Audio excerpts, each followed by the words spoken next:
Mu mwaka w'ibihumbi 2019 komisiyo y'amatora ya Kongo Kinshasa yari imaze kwemeza ko Felix Antoine Tshisekedi Tshilombo ariwe watsinze amatora ya perezida. Uyu mugabo wari ufite imyaka 55 yavutse ku itariki 13 z'ukwezi kwa gatandatu mu mwaka w'1963 avukira mu murwa mukuru witwaga Leopoldville, niyo Kinshasa y'uyu munsi. Uyu yabyawe na Marthe na Etienne Tshisekedi wigeze kuba minisitiri w'intebe w'igihugu cye cyitwaga Zaire icyo gihe, hari mu myaka y'1990. Ubwo se umubyara Etienne Tshisekedi yashingaga ishyaka rya UDPS mu mwaka w'1982, yari ahanganye n'uwari perezida wa Zaire Mobutu Sese Seko. Felix Tshisekedi hamwe na se umubyara batawe muri yombi, boherezwa gufungirwa ku ivuko aho se Etienne Tshisekedi yakuriye, ni mu ntara ya Kasai. Mbere yuko tuvuga ibya Felix Antoine Tshisekedi, reka mbanze nkubwire ibya Etienne Tshisekedi usa nkaho ari we waharuriye inzira ya politike umuhungu we. Etienne Tshisekedi yavutse mu Kuboza mu cya 1932, avukira hitwaga Kongo Mbirigi ariho Kasai y'uyu munsi, ndetse avukira mu muryango w'Abaluba bavuga Ikiluba ndetse n'Igiswahili. Uyu yakuze ari umwana w'umuhanga, maze aza kubona impamyabushobozi y'ikirenga mu by'amategeko yakuye muri kaminuza ya Lovanium yari iherereye muri Leopoldville. Uyu Etienne Tshisekedi niwe muturage wa Kongo wa mbere wabonye impamyabushobozi ya doktora mu mategeko kuva Kongo yaremwa. Kariyeri ye yatangijwe no kuba umujyanama mu by'amategeko, akaba umujyanama wa Patrice Lumumba n'ishyaka rye rya MNC. Nyuma Etienne yaje kuva kwa Lumumba yiyunga na Albert Kalonji wari ufashe agace ka Kasai, ndetse ako kanya Etienne Tshisekedi agirwa minisitiri w'ubutabera muri ubwo butegetsi bw'akanya gato bwa Kasai. Muri Mutarama mu cya 1961, perezida wa Kongo Joseph Kasavubu yagize Etienne umuyobozi mukuru w'ishuri ry'amategeko muri Kongo. Byari umwanya ukomeye kuri Etienne Tshisekedi. Mu cya 1965, uyu Etienne yafashije Mobutu Sese Seko gufata Kongo. Joseph Kasavubu arahambirizwa, ndetse nk'umunyamategeko Etienne Tshisekedi niwe wemeje iby'ifatwa rya Kongo, ahita atangira no gufasha Mobutu kuvugurura itegeko nshinga. Bamwe bavugaga ko igihugu gisa nk'ikiyobowe na Etienne Tshisekedi nubwo Mobutu ariwe witwaga perezida. Aba rero ngo bari inshuti zikomeye. Aha Etienne yari afite imyanya mikuru muri guverinoma ya Mobutu Sese Seko, ndetse ari no muri komite nyobozi y'ishyaka rya MPR ryabarizwagamo na Mobutu. Ubu bushuti bwaba bwarakomeje kugeza mu mwaka w'1980. Aha rero abari inshuti magara barashwanye bitunguranye, ndetse inkuru y'uku gushwana nivugwaho rumwe. Bakimara gushwana, Etienne Tshisekedi yirukanwe mu myanya yose ya politike yari afite muri Kongo, ndetse no mu ishyaka ryari ku butegetsi asigara ntacyo afite. Ngo ku butegetsi bwa Mobutu yajyaga agera igihe agaha amafaranga amoko menshi yo muri Kongo, ndetse ngo hari n'ubwo uwari umuyobozi mukuru wa MPR Aponet Pothia yitwikiriye ijoro ashyira amafaranga cash Etienne Tshisekedi, ariko ngo arayanga. Ngo nako Mobutu atagize ngo yongere yigarurire Etienne, ariko bibi by'ubusa. Etienne Tshisekedi we ngo yumvaga atakibashije gukorana n'umunyagitugu Mobutu Sese Seko. Muri Gashyantare icya 1982 Etienne yahise ashinga ishyaka aryita Union for Democracy and Social Progress cyangwa se UDPS. Iri ryarwanyaga byeruye ubutegetsi bwa Mobutu ndetse n'ishyaka rya MPR. Bitewe rero no guhangana byari hagati ya Mobutu Sese Seko na Etienne Tshisekedi, Etienne Tshisekedi ubwe yongeye kugira ibibazo kuri ubu butegetsi bwa Mobutu Sese Seko. Mbaza ngo byagenze bite? Etienne Tshisekedi yaje gufungwa hamwe n'umugore we Marthe n'umuhungu wabo Felix Antoine Tshisekedi Chilombo. Bafungirwa muri Kasai aho yavukaga, ndetse umwana wabo acikiriza amashuri gutyo. Mu cya 1985 Mobutu yaje kudohorera Etienne bitewe n'igitutu cy'abaturage, yemerera umugore wa Etienne n'umuhungu wabo kuva mu gihugu bagahunga, aribwo bahise berekeza mu gihugu cy'Ububiligi. Se we yasigaye mu ishyaka rya UDPS ahanganye byeruye na Mobutu Sese Seko. Umuhungu wa Etienne Felix ngo yarasigaye akora utuzi twose mu Bubiligi kugira ngo babeho, harimo gutwara imodoka no gukora mu maresitora. Uyu muhungu ngo ntiyahwemaga gushyigikira se ndetse agakomeza kuba umurwanashyaka wa UDPS ya se. Mu 1990 ubwo intambara y'ubutita yari irangiye ku isi, Kongo niyongeye kubona inkunga yahabwaga na Leta Zunze Ubumwe za Amerika. Ibi byatumye Mobutu aho ikaza amashyaka yose muri guverinoma kugira ngo ubukene bukabije budafata Kongo. Aha rero niho UDPS yinjiye muri guverinoma, ndetse Etienne yongera kubona umwanya mu butegetsi.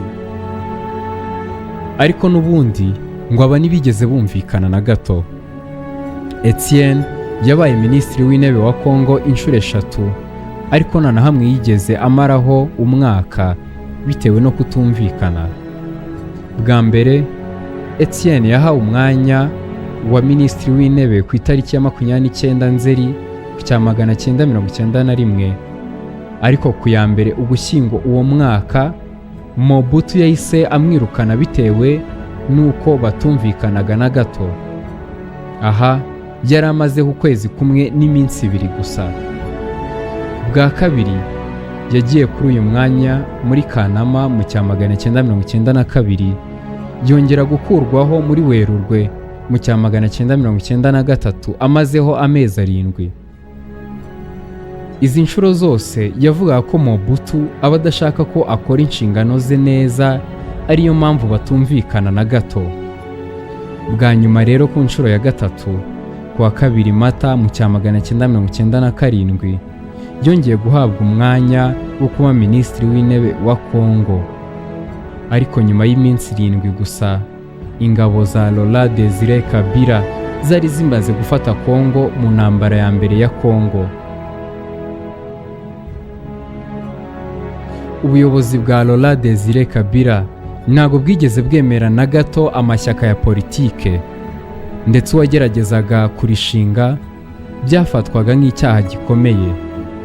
Aha niho rero nanone Etienne yongeye gufungirwa azira ishyaka rye rya UDPS, aho Laurent Désiré Kabila yaramaze kwicirwa agasimburwa n'umwana we Joseph Kabila. Nabwo ngo Etienne ntiyigeze yemera kujya ku butegetsi ngo afatanye na Joseph Kabila, bitewe n'uko yavugaga ko ubwo buyobozi bwose ari igitugu bumeze nk'ubwa Mobutu Sese Seko. Nubwo Etienne yarwanaga uru rugamba cyane, umuhungu we Felix Tshisekedi nawe yarakomeje gukura ndetse arwanya cyane ubutegetsi bwa Kinshasa aho ari mu Bubiligi. Mu mwaka w'2008 Felix Tshisekedi yagizwe umunyamabanga wa UDPS ku rwego rw'igihugu ashinzwe ububanyi n'amahanga.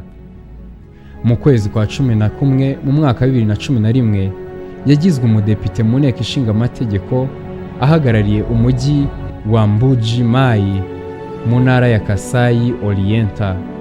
Ahangaha niho Tshisekedi yatunguranye cyane ubwo yahakanye ko atakemera uwo mwanya w'ubudepite mu gihe yashinjaga ubutegetsi uburiganya mu matora yari amaze kuba.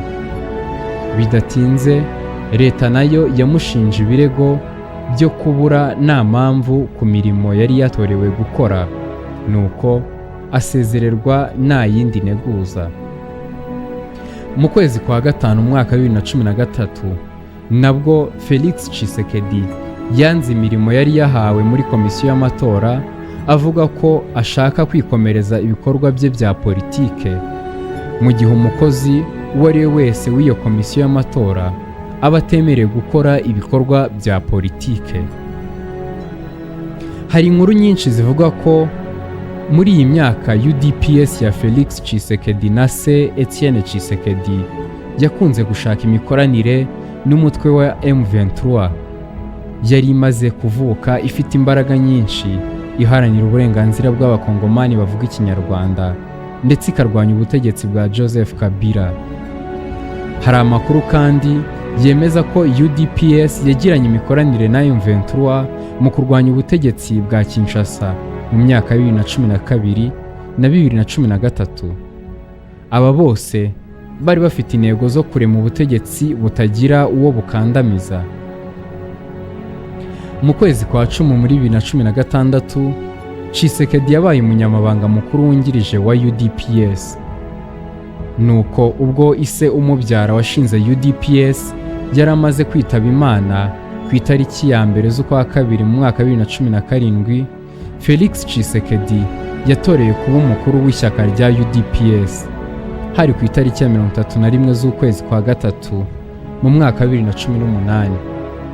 Kuri iyo tariki kandi ni nabwo hemejwe ko Felix Tshisekedi ari nawe ishyaka rya se rya mwemeje nk'umukandida wagombaga kurihagararira mu matora y'umukuru w'igihugu yabaye ku itariki ya 30 z'ukwezi kwa 12 mu mwaka wa 2018.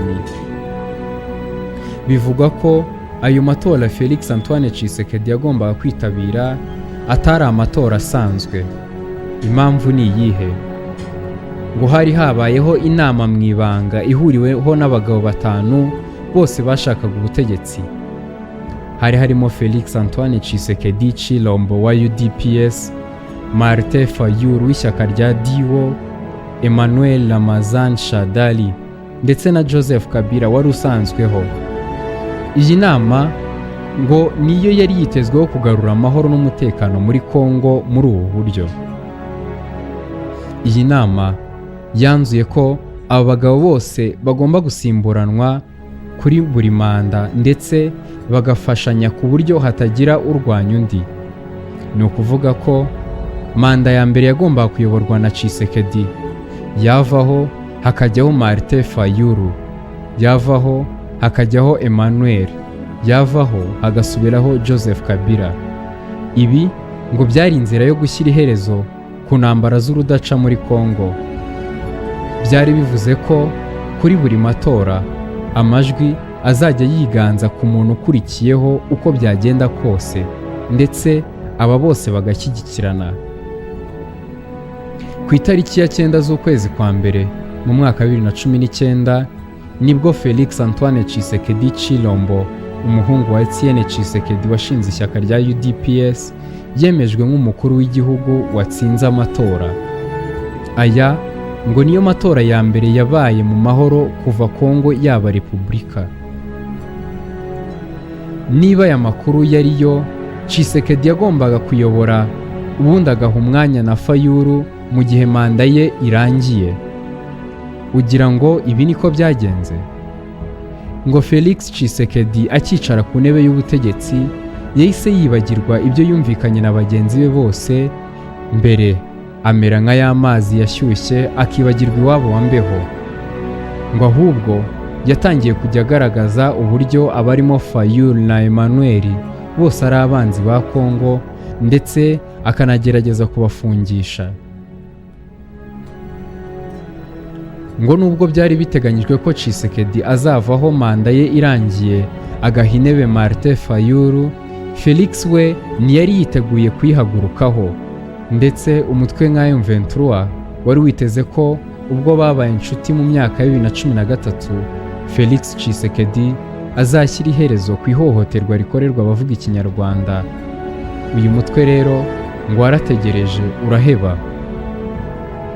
Mbese amera nk'umwana ukize akibagirwa abavandimwe be. Uyu munsi bivugwa ko ari nayo ntandaro y'ibibazo byose biri muri Kongo uyu munsi, bitewe n'uko Felix Tshisekedi yageze ku butegetsi agakora ikinyuranyo cy'amahoro. Mwibutse ko Etienne Tshisekedi we yitabye Imana muri 2017 mbere y'uko umuhungu we aba umukuru wa Kongo. Aya makuru y'inama mvuze haruguru ntago leta ya Kongo yigeze yemeza, kuko ahubwo Tshisekedi bivugwa ko yashatse kwivugana inshuro nyinshi aba bari bitezweho kuzamusimbura. Reka dusoreze amateka y'uyu mugabo ahangaha, naho ubutaha. Njye nitwa Regis, ndabashimiye cyane.